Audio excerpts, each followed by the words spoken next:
Therapy Army, welcome to United Radio Therapy. Big up to everybody, love and light. Manchester United win another game, unbeaten this season. But boy, boy, boy, did we get bopped by Luton in that first half. After the first half an hour, we got bopped. After the first 15 minutes, we got bopped for the rest of the half. The second half, a lot better. Manchester United came out guns blazing. We should have put it to bed. Lot earlier. It should have been 3 or 4-1 in terms of clear-cut chances that we created. But that's United for you. Make it hard for ourselves. The football is garbage. Second half more control. Big difference on us, veteran Johnny Evans, cool head. Yeah. But and I could not imagine we would be so terrible as we were in that half an hour. You know, something had to change. You know what I mean? But big up Lesso, big up to you, King. How you doing? Hope you well. Luton made us sweat, hit the bar in the last seconds of the game, and if you want to unmute yourself, bro. It is what it is. It is what it is. Yeah. But we roll on. Oh But man. this football is unsustainable. It's unsustainable, man. Because yet again, Lesso, we faced 22 shots. 22 shots we faced. But it is what it is. We ride, we slide, we do what we do. Love and light, though. Love, liberation, and light always. But yeah, what did you think of the game? No, big up United Therapy Army. Big up to the subscribers. Big up to the chat. Another preview, I guess, or rather, should I say review of the game. No, man. You know, with me, I told you, I'm always gonna stay consistent with my views, and I always think that what we're doing isn't sustainable. You know, I can be happy about the 3 points, but the overall play tells me that this is not gonna last, anyways. So I can only be observant of what's happening right now, but I can also be observant of what's going to happen in the long term, because I feel like this football is not going to be sustainable for us. We've seen this throughout the whole season, where 15 minutes we're good, and then the rest of the game we just trash. A lot of people don't want to hear it, but moving forward, we can't be doing this. We can't be doing this moving forward, and it's going to result in us being at the same position that we are in right now. you know I mean, you look at teams are always going to improve around us. Do we sit here and say, personally for me, I'm not gonna hide this.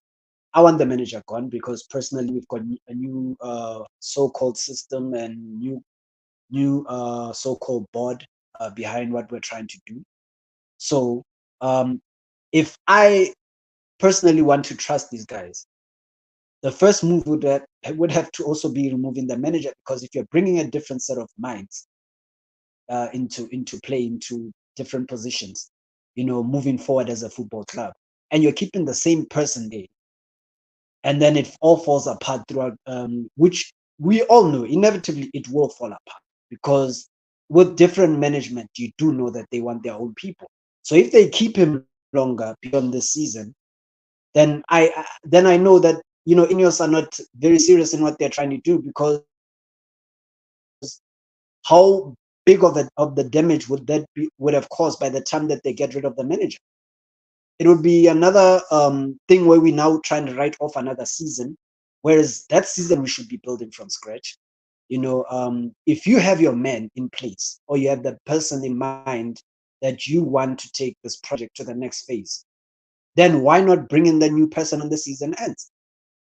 That And then the person starts off, with the new project. And even right now, if they want to buy players, they're obviously going to bring a manager they know, they want to play a certain style of football anyways.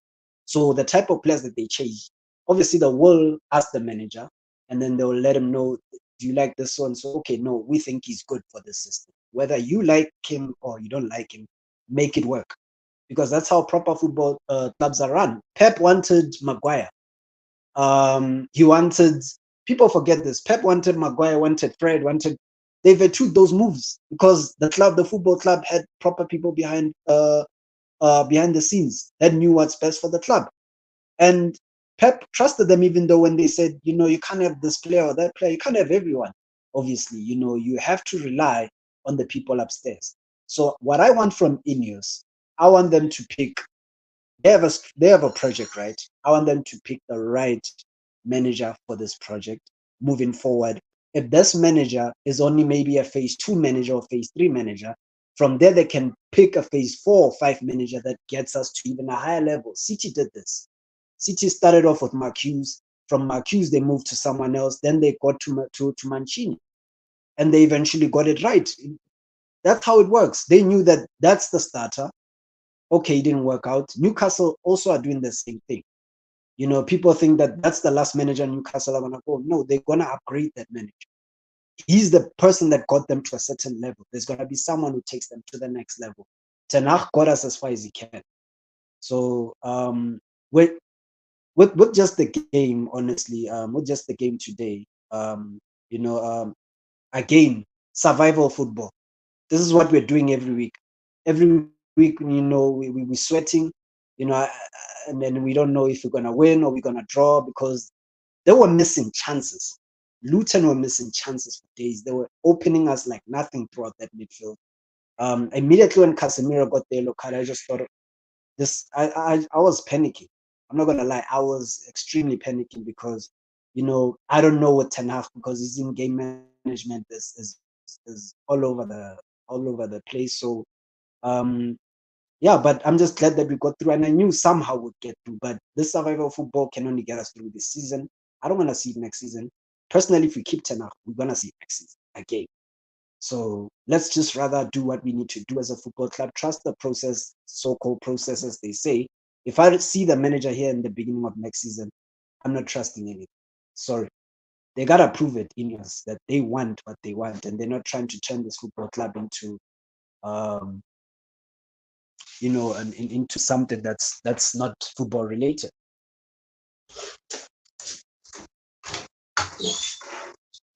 No, definitely. To me, I just see this.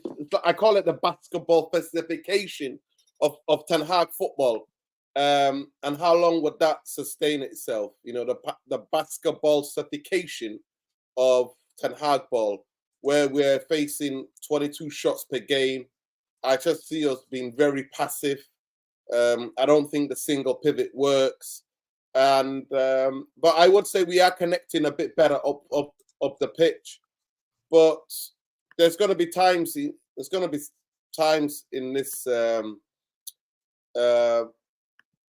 I would be like, is there times in the season when we play the big teams where a team who we play against will take it away from us?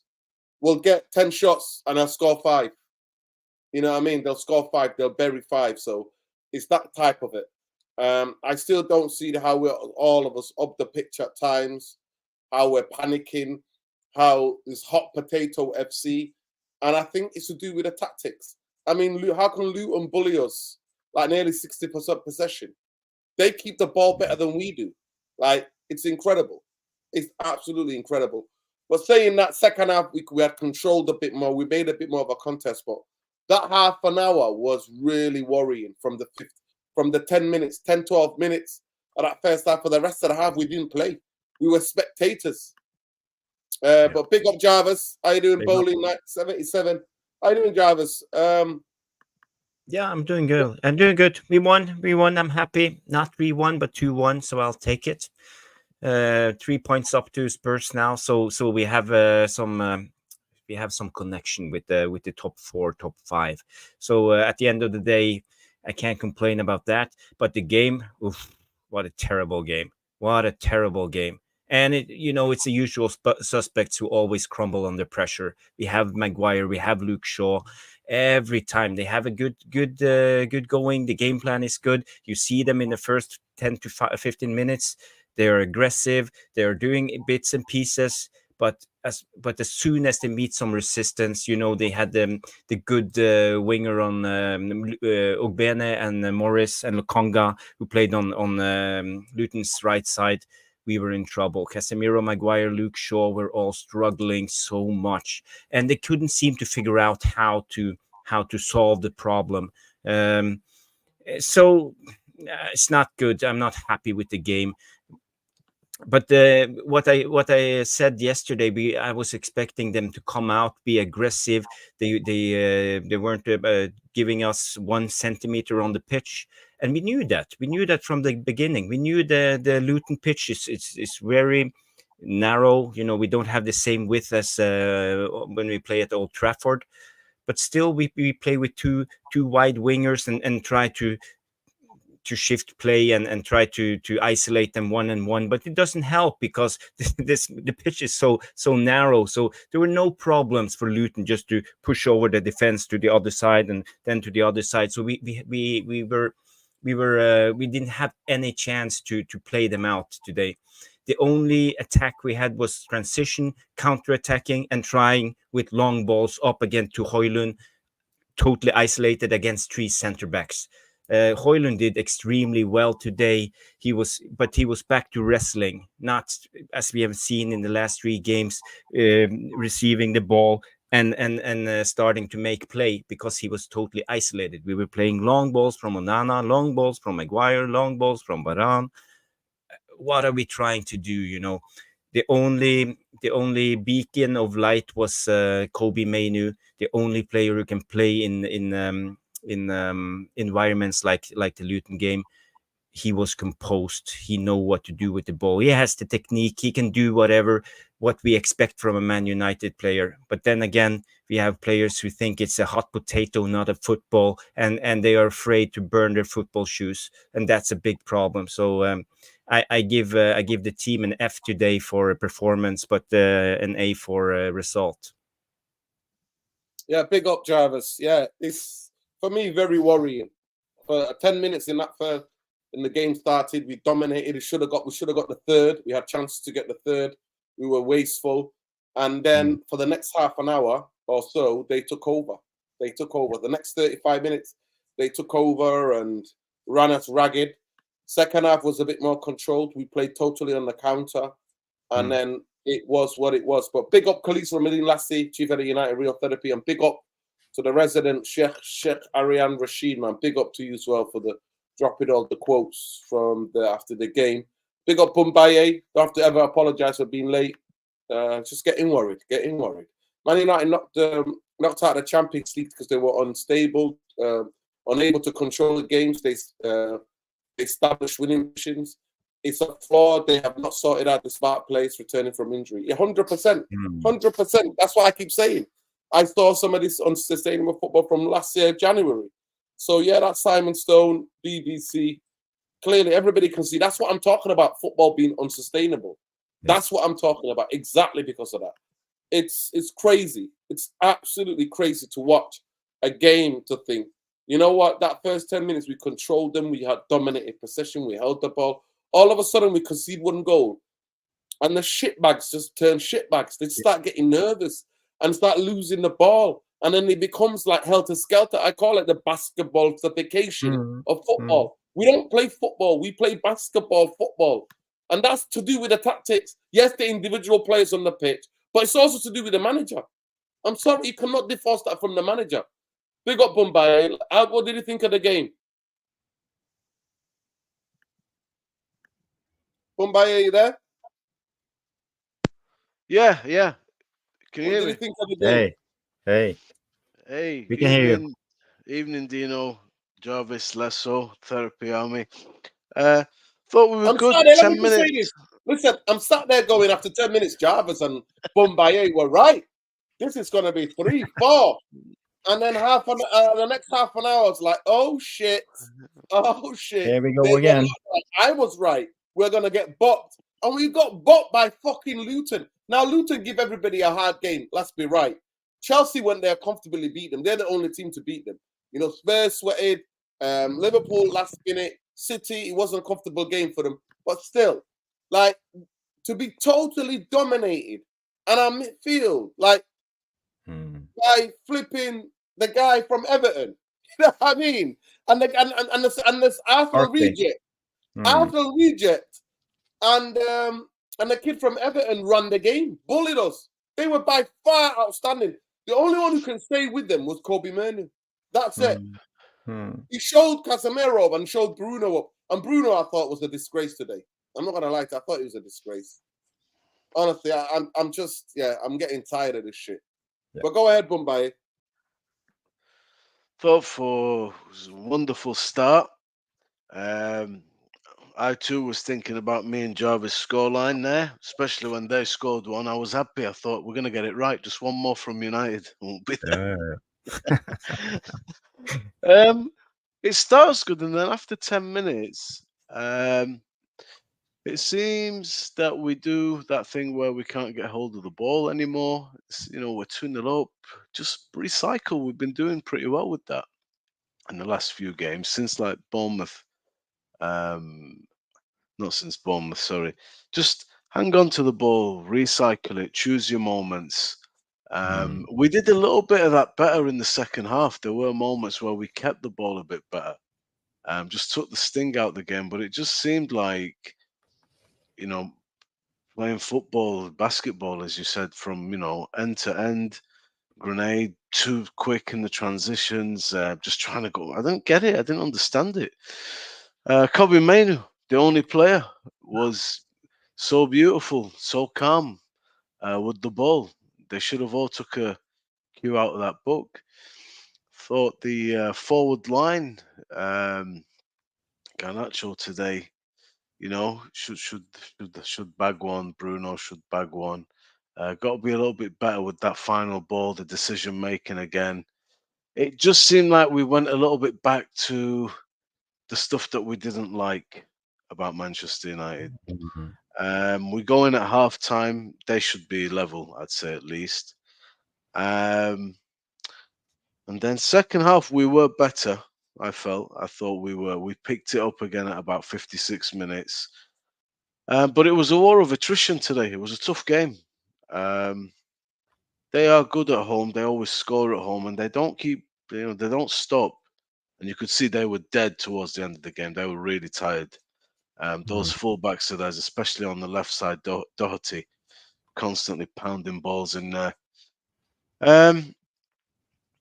So, they'll give a lot of people trouble, but I think we today let ourselves down because we didn't keep the ball well. Our quality wasn't quite there. Our decision making wasn't quite there. But in the main, the way that we played the game, it was a little bit amateurish. We did well with that 2-0 up. Just relax, guys. Take the sting out of it. You don't have to do everything at 1,000,000 miles an hour. So that was poor. But I did say, if shit hits the fan, if it's not going right, guys, we've got to hang on. We've got to get the 3 points. So we'll have to just take that on the chin today, put that behind us, and hope next week we go back to a bit more West Ham, a bit more, a bit more the better stuff that we've been doing. But today, I think Luton are unlucky to walk away without anything. Yeah, you summed it up nicely. Yeah, definitely. Let's talk about Rasmus Højlund. Rasmus on fire. Your defense is terrified. Rasmus on fire. Your defense is terrified.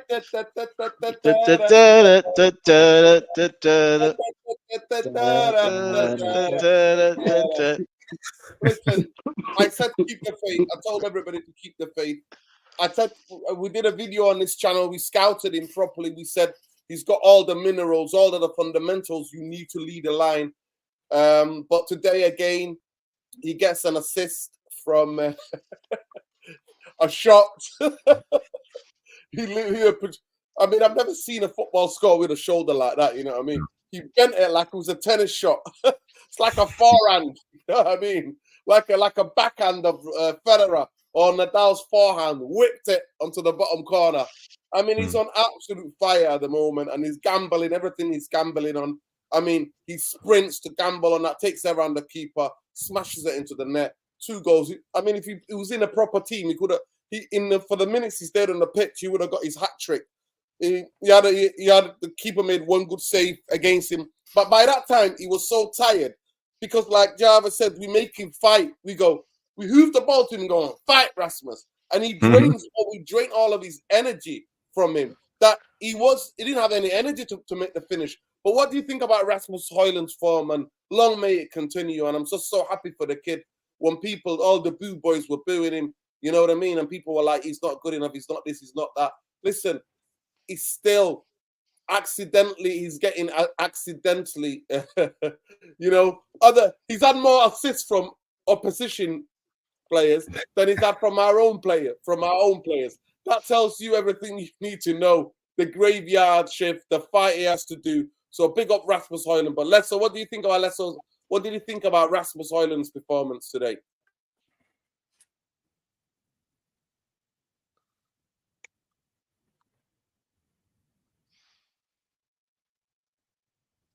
Oh, it's still muting.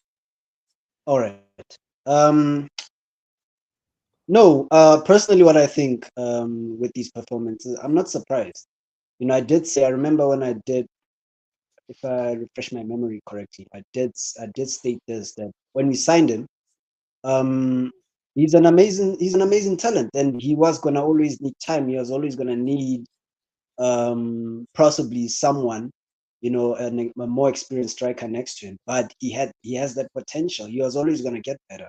I was not worried about him getting better. I was just worried about, if United fans would give him the obviously the time to adjust and to become his own striker. But he's got everything. He's got all the attributes he needs to succeed in this league. I've said this. He's physically strong. He knows how to hold the ball. At times, yes, he may lose it, but like fundamentally, he's very good with the ball at his feet. He can play out wide. He's a complete striker. He literally does burst through. Gets at the end of every, almost if not most of the crosses. If you do give him a great amount of chances, he will score goals. That's guaranteed. And what I like about him is that it's also his endless potential.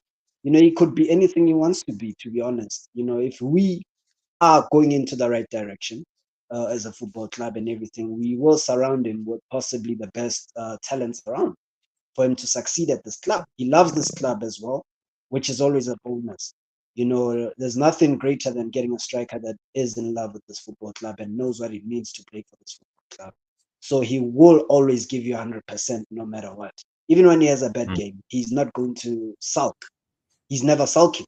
So for me, that's the great mentality that you need to have if you want to be the best in this game, or if you want to be up and about. So I'm not worried about him. And I did say this when scouted him, that if we could get him, man, we've got a talent on our hands. I'm just worried that we may not utilize that talent to its complete potential. But I know for a fact that he's great, man. He's only gonna get bigger. He's only gonna get better. He needs time. Let's not forget that he still needs time, and we need to be patient with it. But overall, I'm happy with his progress at the football club, and he's kind of surprised me a little bit. But at the same time, I'm not surprised. I'm happy for the lad. Yeah, everybody's happy for him. We're so happy for him, man. Big up to you, Jarvis. What do you think about Rasmus? You know what I mean? We talked about him. We talked about a lot of his qualities in the summer, what kind of player we were getting. Like I said, to me, the most astonishing things that he's had more assists from opposition players than he's had from his own team. That's embarrassing. When you look at it, that's really embarrassing, isn't it? He doesn't get that much service.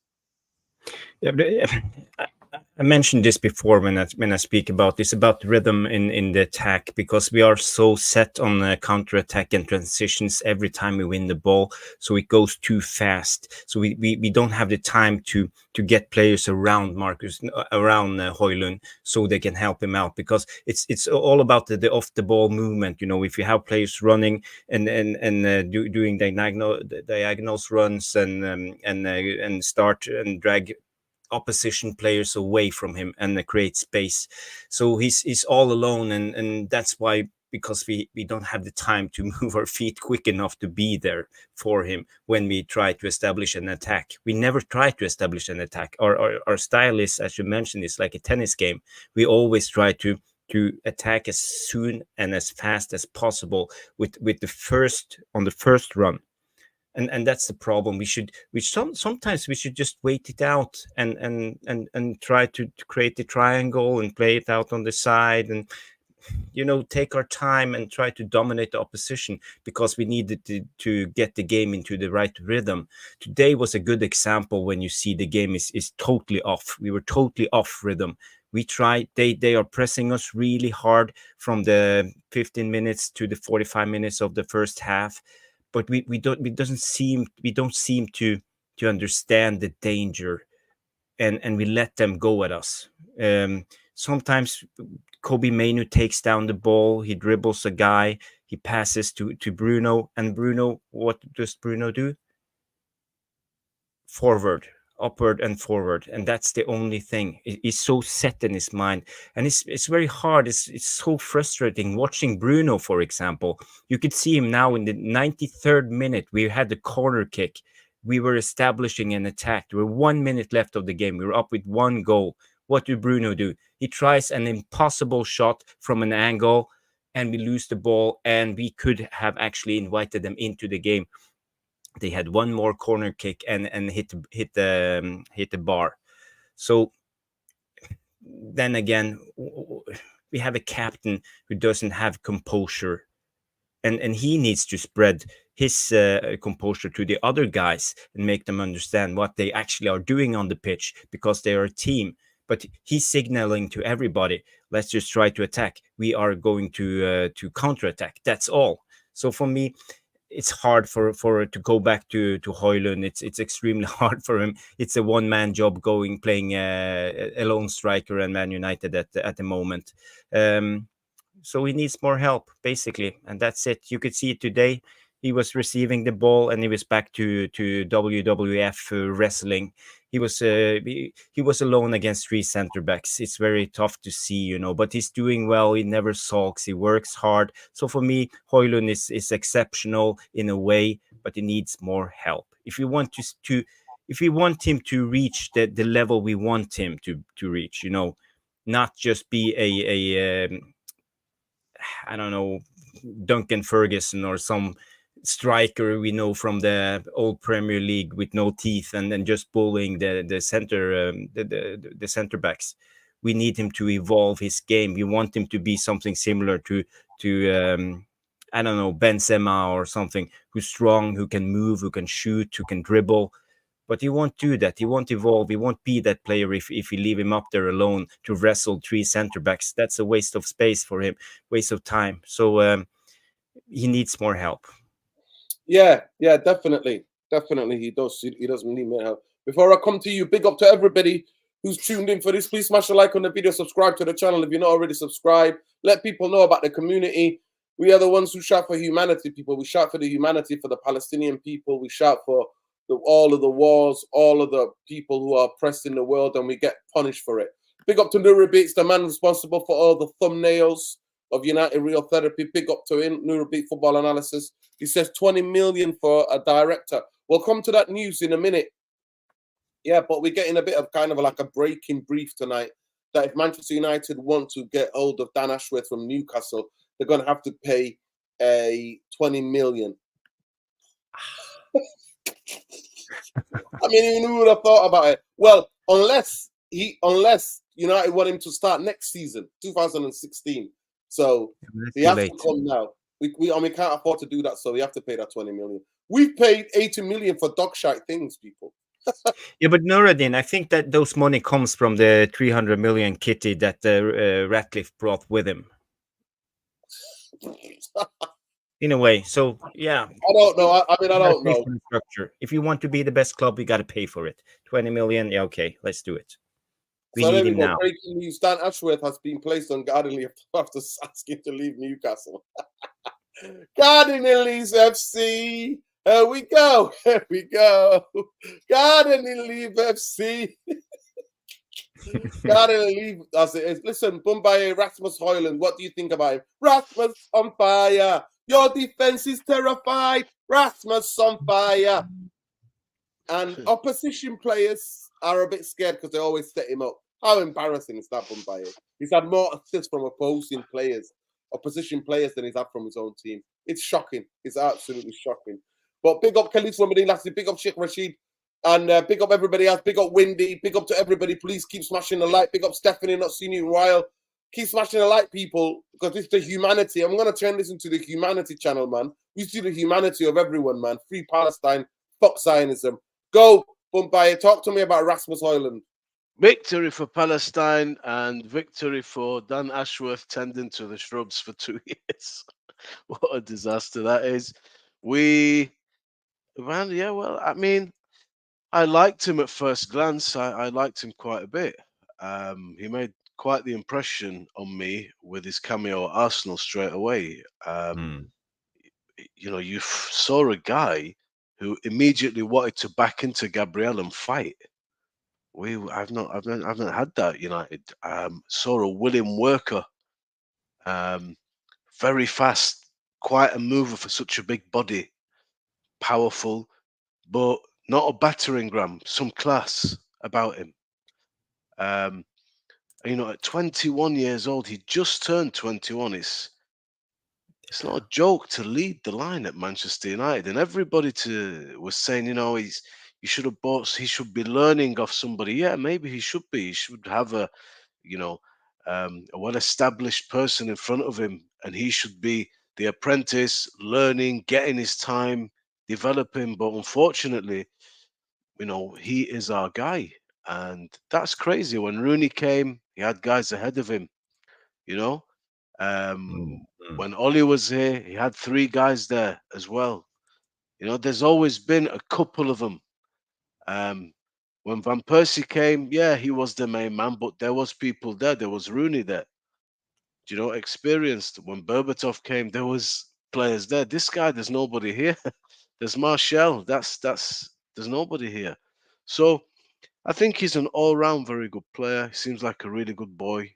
You know, I really like him, and best of luck to him, man. And you know, we kept the faith. In these comments, there used to be a lot of people giving the kid a lot of shit, but you know, sometimes it takes some time, and then it opens up, and you know, he's. You know, what's that? It's not a bad record. You know, if you look in all competitions, it's a respectable first season considering how Manchester United have played and how poor the service has been sometimes. The guy's fending for himself. You know, today 2 goals out of nothing. He risks it. He chases the ball down and he gets a reward. Second goal. I mean, that second goal looks a little bit great. You know, if he means that, like with the chest, it's pretty beautiful what he's done there. But yeah, you know, he's one of the positives. Him, Kobe Mainu is a positive. So they're offsetting some of the negatives. I don't know what you thought about what you guys' thoughts on Casemiro today. I was quite happy to see McTominay step in for him. He wasn't having a good day. Yeah, it was terrible.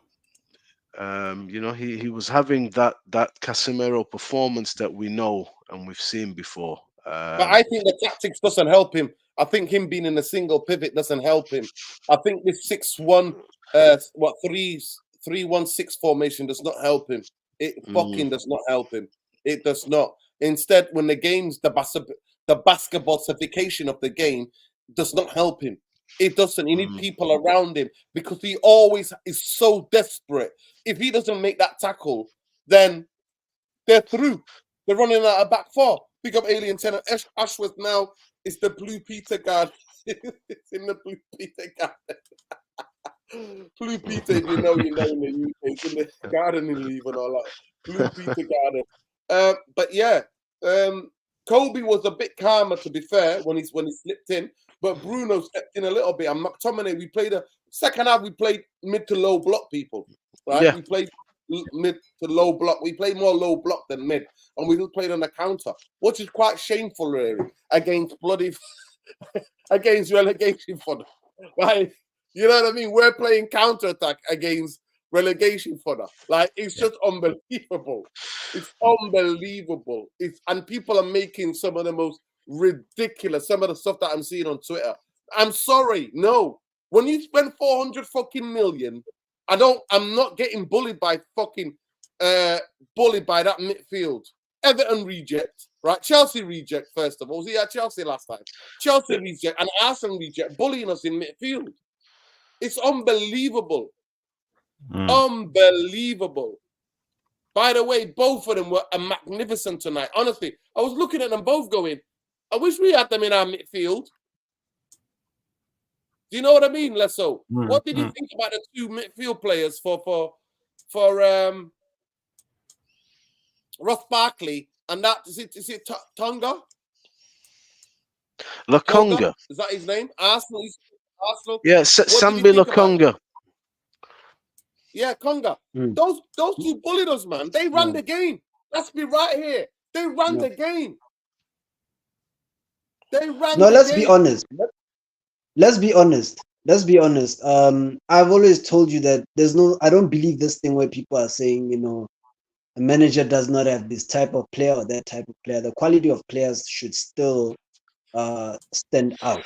You know, if you have proper tactics, if you have tactics and you improvise as a manager, there's no way you should be bullied by any type of man. I mean, if it means at this point, you know, he could have any other player except the specific players that he wants, it means it won't work. I don't believe that, because he had someone like Tadic. You know, he turned him into a great player at Ajax. You know, Tadic anywhere else, he was just not doing it. In the Premier League, he wasn't doing it. But he came to Ajax, he came under a proper system, which Ten Hag had to adhere to, because when you walk into an Ajax, the Ajax Football Club, you have to play a certain style of football. You are required to play a certain style of football. You can't come in there and implement your own things. So I feel like that's where we're not properly coached. I mean, you look at our teams for many years. It's not just Ten Hag. It's many previous coaches before. We're not properly coached. There's no system at this football club.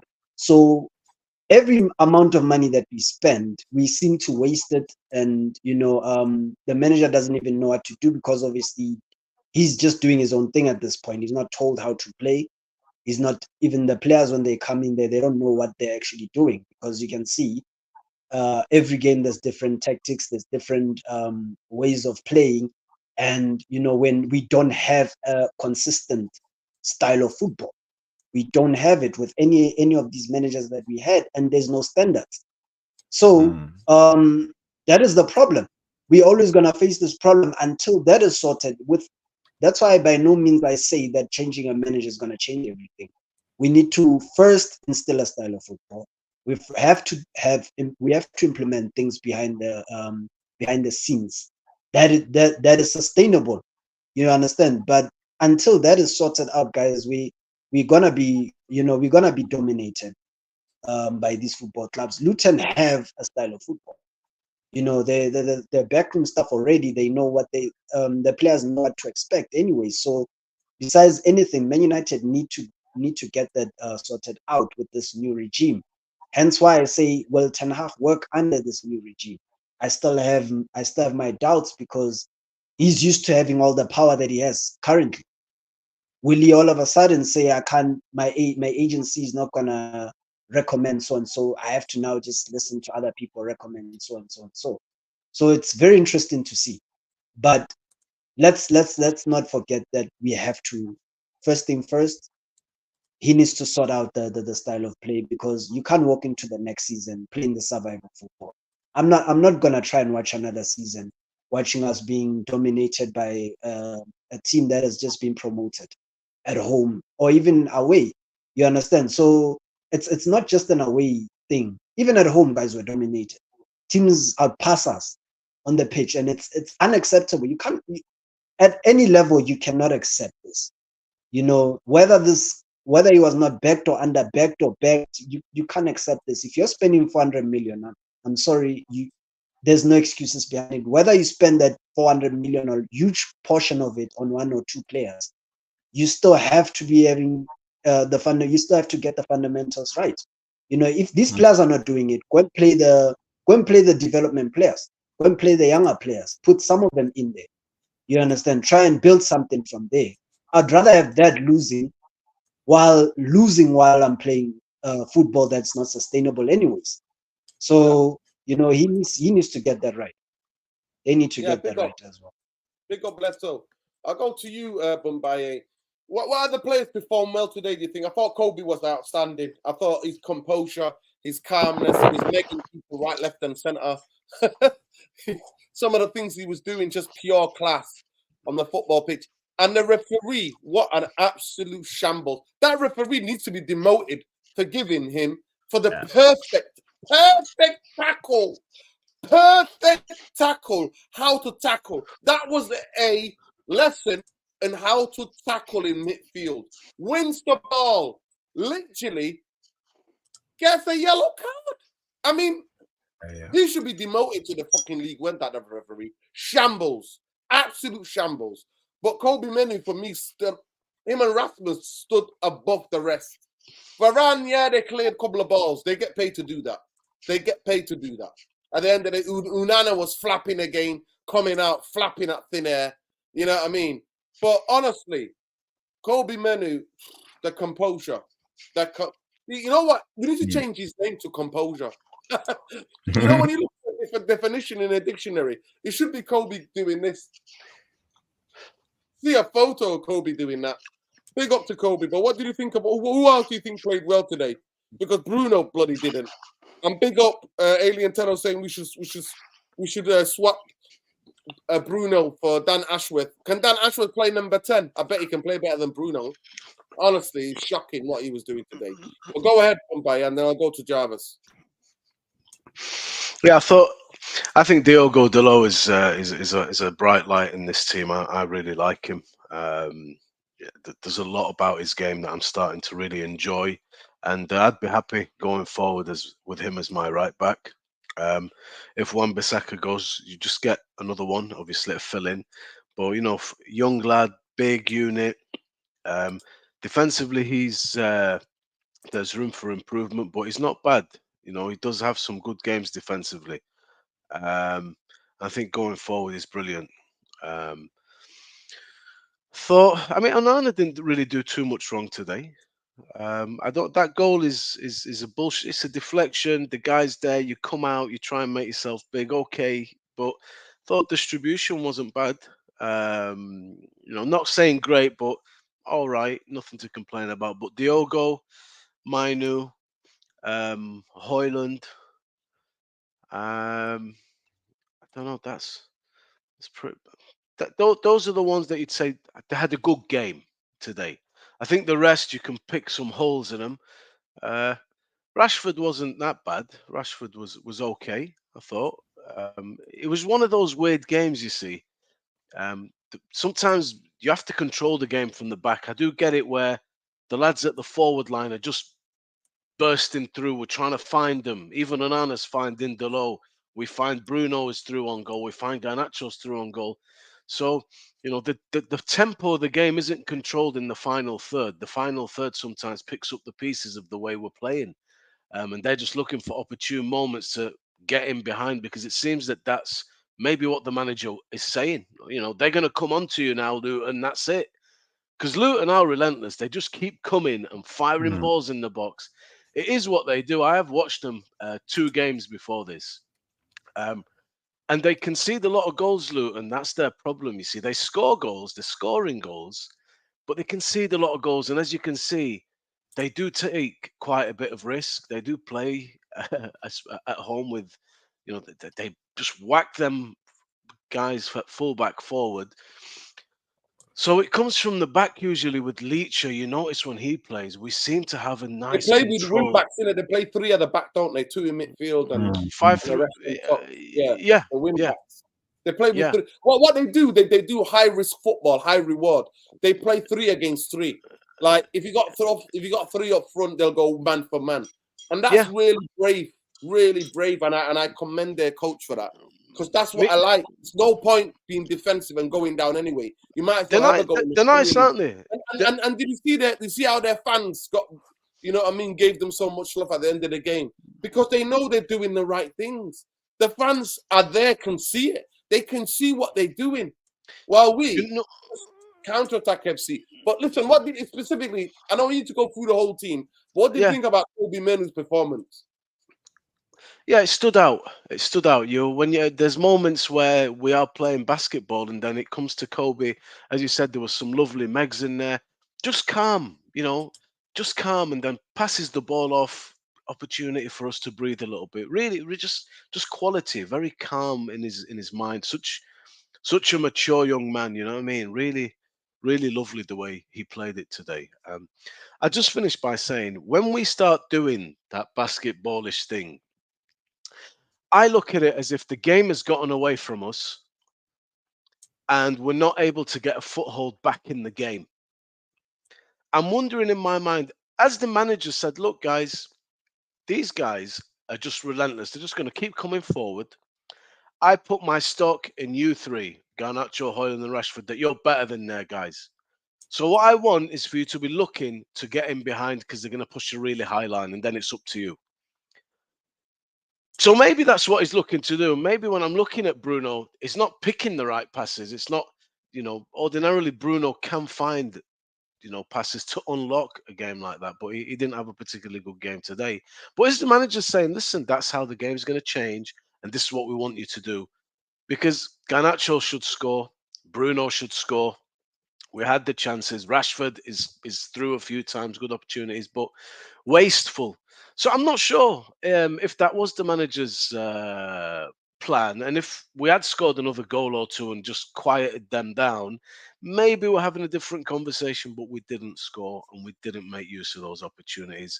And we stood up well. We did stand up well. There was a lot of, they just bombard that goddamn box. Doherty's left foot is tidy, and the lads cleared a lot of shit today. And they could have got a point or three. Could have gone either way that game. It wasn't a convincing, sexy performance. It was a war again. We had a strategy. We had our chance for it to pay off. We didn't take them, and we could have lost that war. That's how I'm seeing it. Go ahead, Jarvis. Yeah, what to say? I'm trying to think what really happened in the game, because for me, we had two wingers that weren't involved in the game defensively, so we were actually defending with 9 men and not 11 men because of Luton's formation. They played, as you mentioned, the 3-5-2 formation, but they have wing backs, and they were bombing up and down on both sides, and they were always. It felt for me that there were always more players of Luton centrally, and they were really aggressive. So we didn't have the time. The only player who could manage the pressure and getting swarmed was Kobe Mainoo. He actually dribbled. I think he had 6 or 7 successful dribbles from a central midfielder role, and that's really good. That's world class in a way, and he was the only player who was able to play off the pressure. You could see when Bruno had the same pressure, he lost the ball, and same with Casemiro. And I think maybe Ten Hag should have seen this and maybe changed up the formation a little bit. If it was me, I would have changed Rashford at halftime and put Bruno on the right, because Bruno usually drifts all over the place, and especially centrally area. And I would put on an extra midfielder just to try to control the game, because they were dominating us centrally. I don't know if you saw the same thing or thought the same thing, Nuruddin, or when it comes to the midfielder, would you think of, for example, putting Bruno on the right, take off Rashford to get an extra midfielder and put one extra midfielder centrally, maybe Amrabat or Eriksen? I was thinking of Eriksen because I wanted a more composed player who was better on the ball. So basically, I would have taken off Rashford, and I would have took off Bruno. I would have bought Amrabat on to come and sit next to Kobe, and then I would have bought on Ahmad to come and bring some bit of composure and to rotate the ball, because he's technically gifted. He's a better player. You know what I mean? And he can also see the ball through, the pass through. You know what I mean? But Yeah, he's not going to do that. He's not going to do that. And I'll be shocked if Ahmad's not sold. Nick Nash answering Nick Nash's question earlier. Big up to Natalie as well. Big up to Windy. Loads of you making some great points. Honestly, it's unbelievable. There's zero control in the tempo of our game. It's just shocking for me. And the stats are here. I've got the stats for you here, people. Just from the game, right? If we go, I've got stats to show you actually. Let me show you this stat. This was at halftime, right? At halftime, I posted this, and people were coming out for me. You know what I mean? The Boo Boys were coming out for me. They were all coming for me. I posted this, yeah. Big up. I literally posted this. Check the stats out, right? These stats out at halftime. That's what I posted. If you can see it. No, we can't see it. Share the screen. That's what's the stats at halftime. Yeah, there it is. Is it not? Yeah. Can you see that? Yep. Yeah, you can see that. So shots. This is a halftime. They had 2 on target. They had 64% possession. They had 215 passes to 122. That is shocking. That is absolutely shocking. They had 84% passing accuracy, 71. And we committed more fouls because we don't have the ball. When you don't have the ball, you commit more fouls when you don't have the ball. And that, to me, is not sustainable. So it goes from that to this. You know, I don't know if you can see this here, but it goes from that to this. It goes for the rest of the game. Let me just show the stats from here. Let me just share this stat.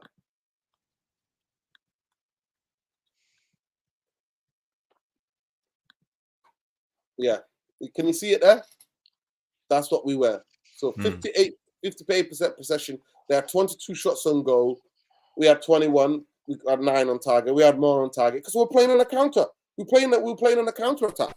That's why we had those many shots on target, because we're playing a counter attack for a team that's tried to get back in the game, who were desperate to get back in the game. They had 4 on target. You know, I think when a team has made their mind up that's it, we are just going to go. Sometimes, you said it. That 2-0 is a dangerous scoreline, and the fact that you start with a bang, I felt that maybe we thought, oh, this is going to be a nice, walk in the park. So after the 2 goals, I noticed that our wide men were a little bit blasé about their defensive duties, to be honest. And Jarvis mentioned it. When you have the 5 and Doherty is spending a lot of time in midfield, him and I think is it Bell, the other side. Bell, yeah. Naturally, you've got 5. He was the right centre back, Bell. No, there's another. Who's the guy on the other side? The 5th guy, the fullback on the right side. Wasn't it Ogbene or Lakonga was on the right side with Woodrow or Morris? Okay, anyway, you got 5 on 3 in the midfield. So Barkley's got time. He goes side to side. It's fine. We're overrunning the midfield. So I think what's happening there is we are looking now for them to come on, and we are looking to fire balls and transition, and they're pushing high. And I think Ten Hag's thinking our players are better. That's what we're gonna do. I've got faith in Rash, and Garner. So when you have the 5 man, you're outnumbered in midfield. And I think Casemiro, he was getting overrun. And Cas has a tendency to just, goes past him. Fine. He's not as agile as before. He's good at sniffing danger and usually knowing the spaces, but it was tough. I mean, their fullbacks were spending a lot of time in our box. So I'm not sure how I combat that without putting more men in midfield. But at the same time, I'm trying to get their fullbacks to maybe behave themselves by keeping my forward line a bit high, to give them something to think about. Maybe they'll drop off a little bit and give us some respite. But when you're 2-0 down at home, the way that they play, they're very direct, so they didn't. So I think Eric Ten Hag, man, I'm thinking about what would I have done? I'm not sure. I just know I would have brought on McTominay for Casemiro. He just was not having a good day today. He lost his head a bit. I thought, do that. Maybe bring Ahmad on. He's rapid as well. I'd like to see him for Garnacho. But more than that, there wasn't a lot. I thought about I could do. Maybe somebody said, let's go with 2 sitters and 1 guy. Just have maybe Bruno just hitting those balls on the transitions. But 5 is tough when you're Not outnumbered. Bruno, man. Not Bruno. I'm sorry, but not Bruno. I mean, whoever Bruno's you want. I honestly, I swear to God, I don't know what games you watch. I swear to God, because it's like we have to carry certain players, and we were carrying him today. It's a shame Mount is not bloody fit yet. I really want Yeah. to explore Mason Mount. I'm desperate to explore Mason Mount in this team.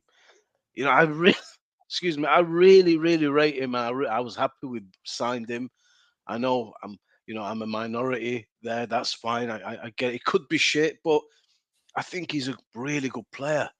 But I haven't got to see anything yet, and it's pissing me off now. Give Bruno a rest. Bring him in. See if anything changes. Imagine. Nah, Bruno will never be rested. And I did the think only way Bruno is ever listen to me. The only way Bruno's going to be dropped to be is get out of the club, mate. He's never if he's fit. No, Eric and Hag's never going to take him off or never going to rest him. I'm telling you now, Jarvis. Yep. I'll ask you the question. I mean, I can't even go into the positives in the second half because they play such a high line. And they play so brave, so of course we're going to get chances. You know what I mean? It's because of the way Fulham played. We didn't create anything. Does that worry you? Yeah. It worries me. But I was just thinking what Bombayes said, and I think we lack Martinez basically, because it's okay to play on the transition, to play if the opposition has an extremely high line. And we saw Luton today in the second half.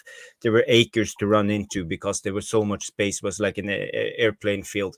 But when we don't have the right players to play out, because we have to play off the first pressure.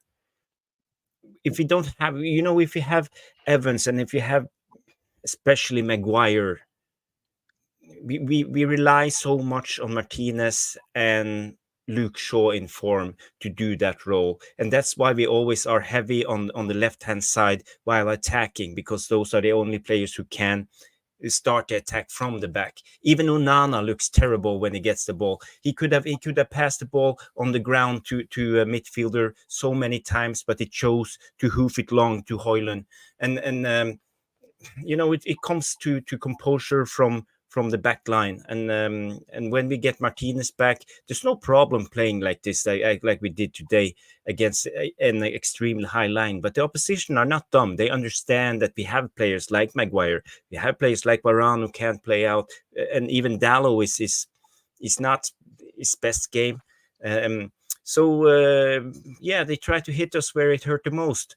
Press us high, press our defense, because they don't know what to do with the ball, and then they just give it up and hoof it long, clear it off. We had today, the stats said we had 25 clearances against Luton's 11. Tells you a lot. Under pressure, what do?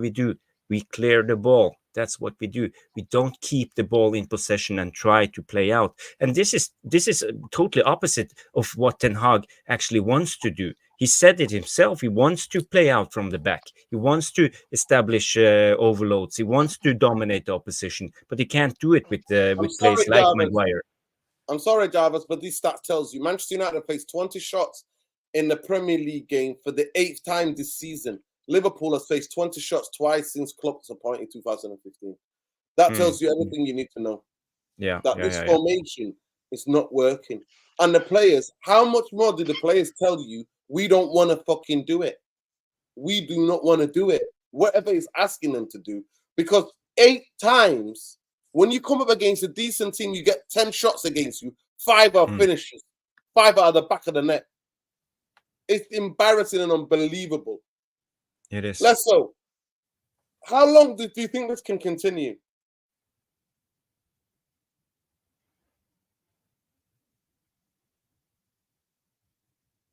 You have to unmute. You're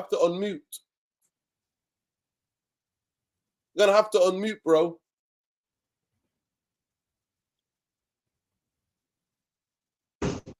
Oh, Sorry, I've got little time. My battery's about to die. Personally, what I'll say, this cannot continue any longer, man. I said this. This possibly is his last season. If this is the only way we're gonna continue. Personally, this is it. It's survival football till the end. Yeah, yeah, it's survival football. It is. So I'm Listen, we'll let you go, bro. We'll let you go. Big up to you, and then we'll hopefully see you soon. Yep. Go ahead. Go ahead, Bumbaye. How can this is not sustainable? This football is not sustainable.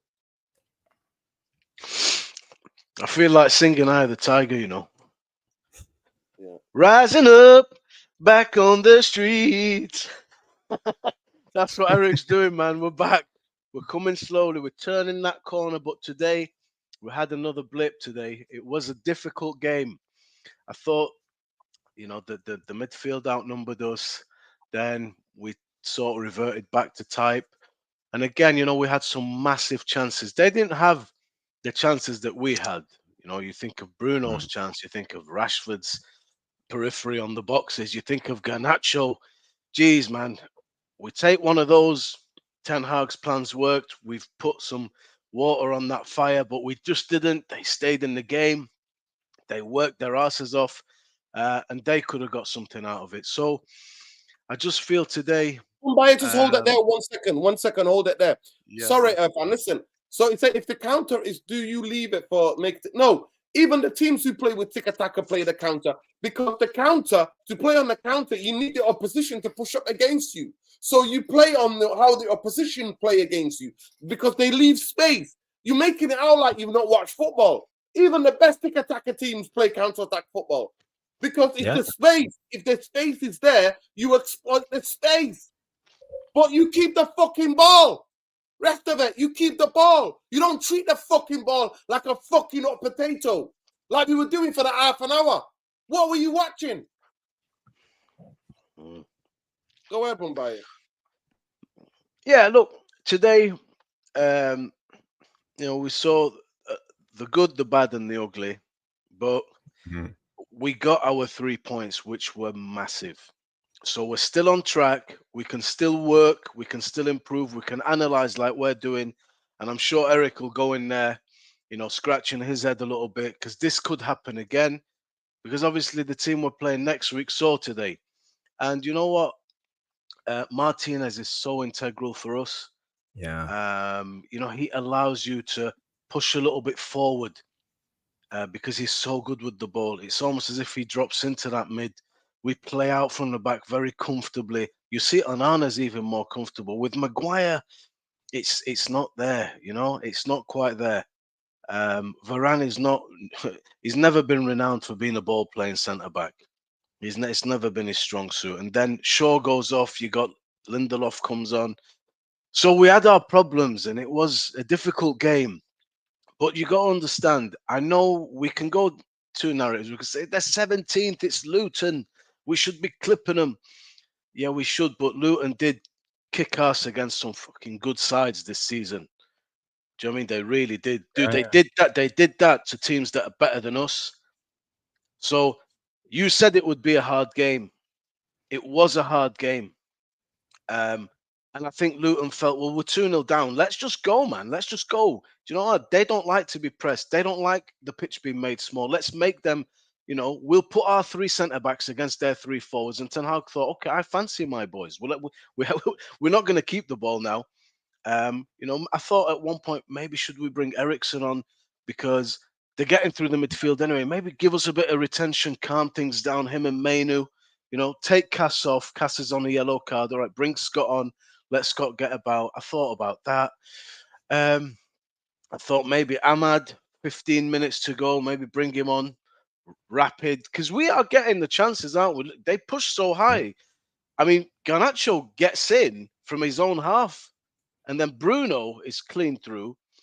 So I did sort of see it, but sometimes them fine margins make this a different discussion. But we got away with it, I'd say, today. So I don't know who's next, but we're still on. We're still on. The corner is still being turned. If you're not going to play good, I accept it. Fine. We play Fulham. We play Fulham on Saturday. Another difficult game, another tough game. They're all right, Fulham. The good news is Lively. Palhinha is on a red card, so he's not playing. Right, there you go. That's a big help. Yeah. That's a really big help. That's a So big help. We need all the charity we can get. Let's be Yeah. right. We need We all the do. charity we can get. we do. But think positive, man. It's a really good run, this, and now we're starting to see Mainu. We're starting to see players playing well. We're starting to see Hoyland. It's opened up for him.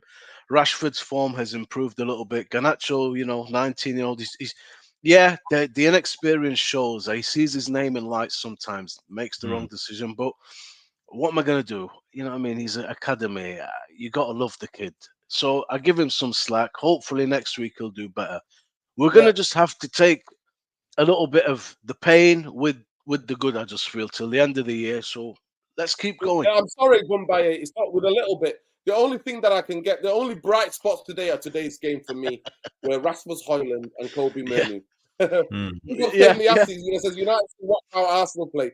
You're right, mate. Honestly, at least you keep the ball. Big up Nuruddin and all the panel. Steve Cobble said with 3 points and we move. Yeah, big up. Yeah. Big up to everybody that's contributed tonight, man. Big up to everybody. Nish Nash. Big up, love and light, everybody. Let me just get some of these were just some of the comments that I enjoyed tonight. Breaking, obviously, we're going to be talking about that tomorrow into tomorrow's show, tomorrow's podcast. Tomorrow, Dan Ashworth, we're going to be talking about that. Ben says, "Fuck, big up and free Palestine." I don't think Ten Hag deserves to be sacked. Get rid of these players first and see how it goes. Unana, the reason why we play shit because this, Ashworth, Raf said we cannot control games. This is Raf Raniet. It lack physicality, intensity, and aggression. 2 years later, nothing has changed. 100%. Ten Hag's tactics work. The players missed their chances. He wanted Luton to have the ball. You guys need to chill. But that's not sustainable football. I'm sorry to say. To have Luton to have the ball. Luton, we're always going to have the ball anyway because we're not good enough to keep the ball better than Luton. This is Ian Wright tweeted during the game that he needs Kobe to be in there, and I'm like, nah, mate. I want him to go on holiday. I want him to chill. I don't want him to get hyped up about England and all of that BS. But yeah, big up.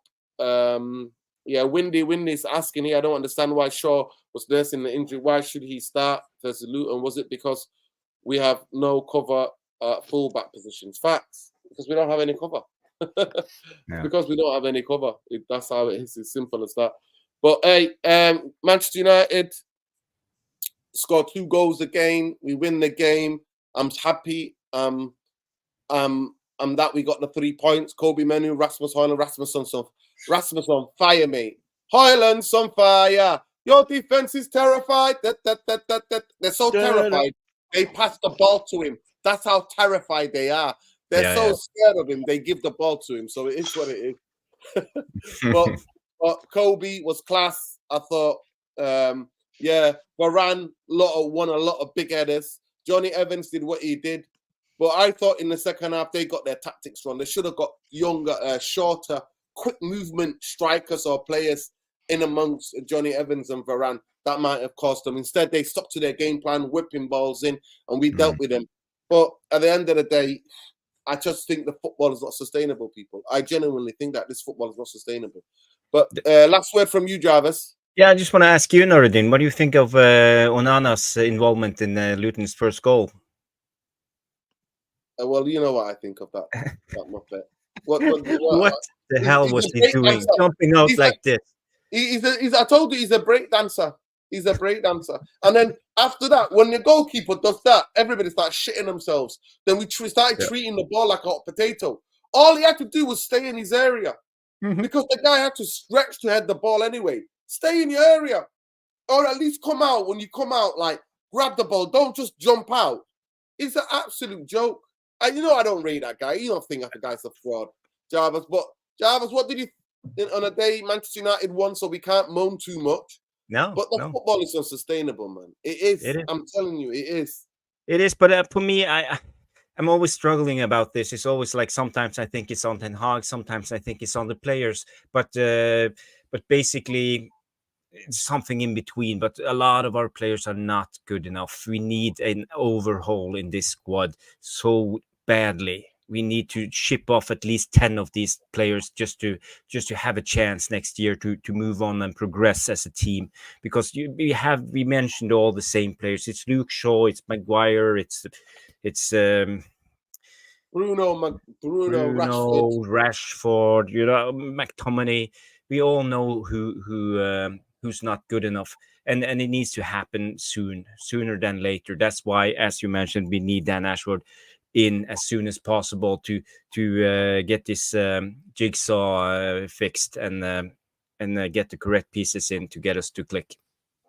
Come by a last word from you. I've got a tune. What's your tune? Tina Turner for Onana, Private Dancer. Yeah. I think, look, man, it's at various points in Manchester United since Ferguson, I've been wanting to fall in love with the team. I've hated the team. I've given up on the team. I've had faith in the team. I was at a point before the Newport game. I had kind of given up. I was dying.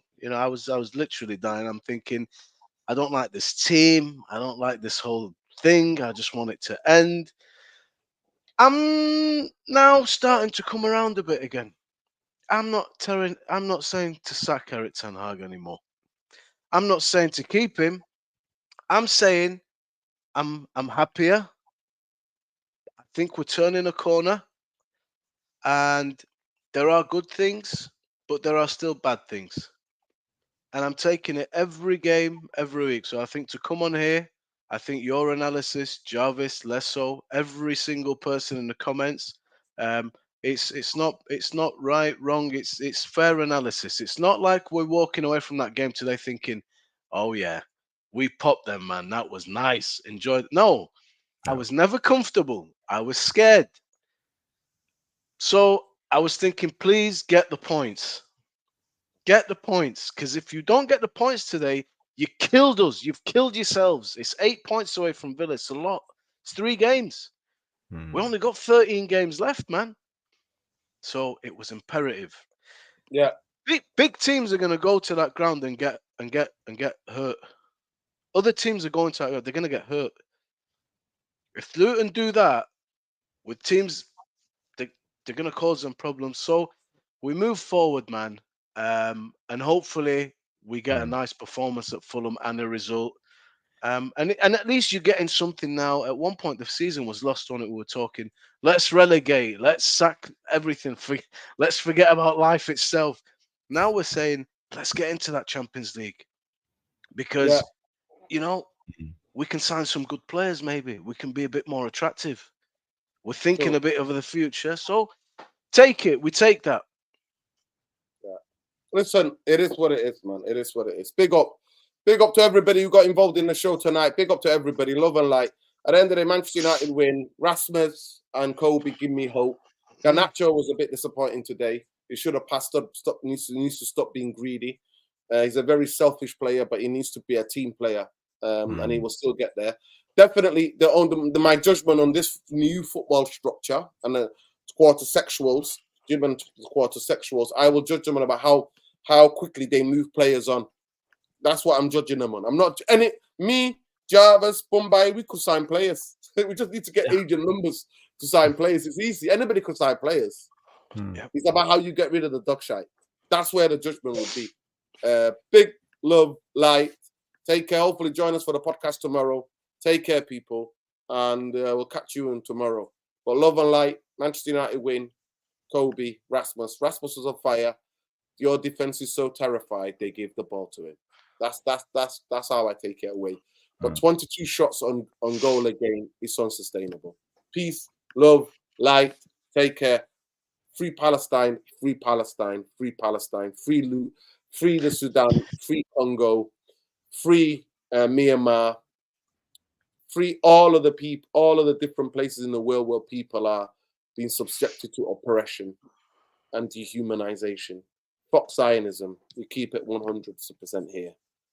Big up. And to all those so-called influencers and all that who staying silent in this moment when there's a genocide that's going on, shame on you. Shame on you all. Peace, love, light, always. Take care, people. Look after yourselves. Oh, yeah, but before we go, Bowley 77. BOLE 77. Jarvis, never gonna give you up. Yeah. And then Bumbaye says Palestine has exposed the world. And that's the message we leave you with. And it's the truth. Palestine has exposed so much hypocrisy, so much double standards. And it's why they're suffering is because of racism. And on this channel, we reject all forms of racism 100%. and any form of dehumanization. So love and light, people. Look after yourselves and your loved ones. Look after each other and free fucking Palestine. Peace, love, liberation, light. Take care. Victory. Good night.